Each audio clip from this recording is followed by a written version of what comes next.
Madame la maire, chers collègues, feu de poubelle, un homme interpellé grâce à la vidéo. Alors moi, je vais être très terre à terre, je vais être très réno-réné, j'espère que ça n'ennuiera pas les gens.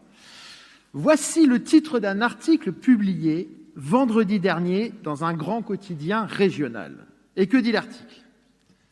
Il rapporte que mercredi dernier, vers 23h, un homme a mis le feu à 2 poubelles dans l'hypercentre-ville de Rennes. Comment cet homme a été arrêté et comment surtout il a été empêché de mettre le feu à une 3e poubelle, grâce à la vidéoprotection et à la vigilance d'un citoyen qui l'avait déclaré.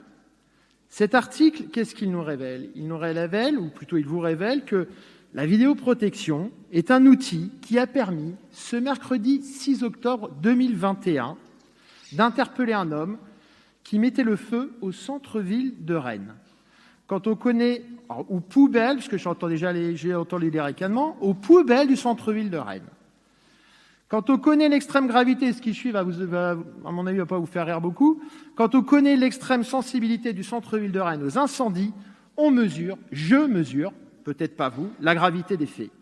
Et d'ailleurs, pas seulement dans le centre-ville, car si mes souvenirs sont bons, c'est un feu de poubelle qui a entièrement propagé à une voiture, qui a entièrement détruit une boulangerie de Clenay.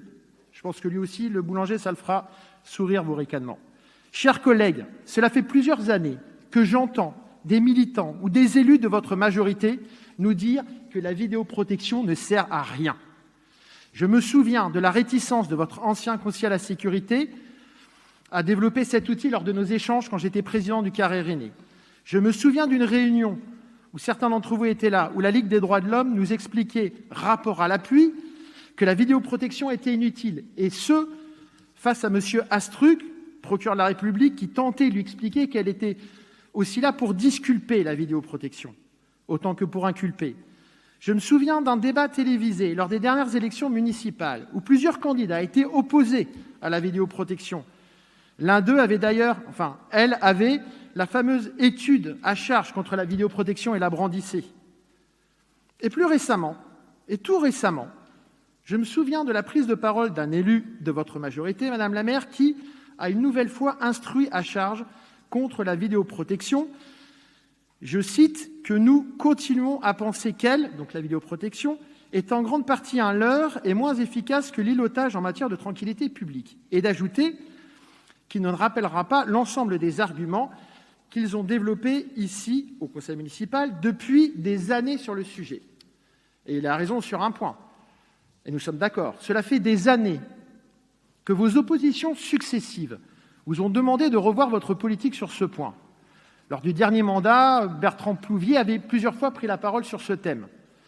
Vous ne pouvez donc pas dire on ne savait pas, on n'en parlait pas.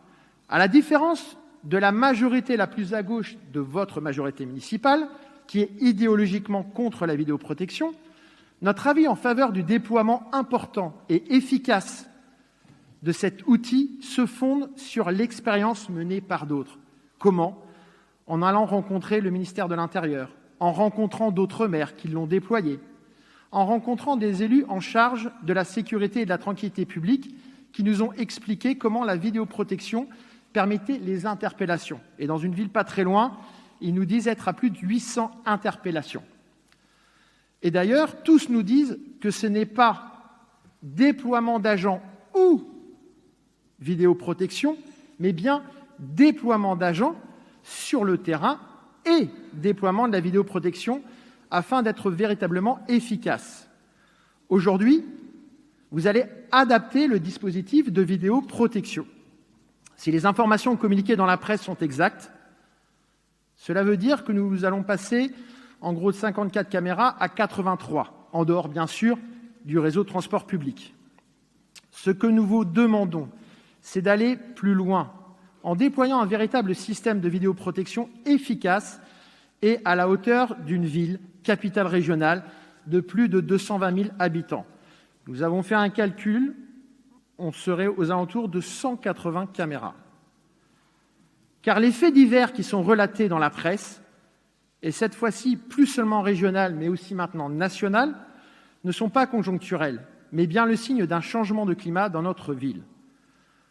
En conclusion, je veux terminer cette intervention par un message de soutien à l'association Champs de Justice, qui a vu son travail et son exposition sur les murs de la prison saccagés par des tags militants.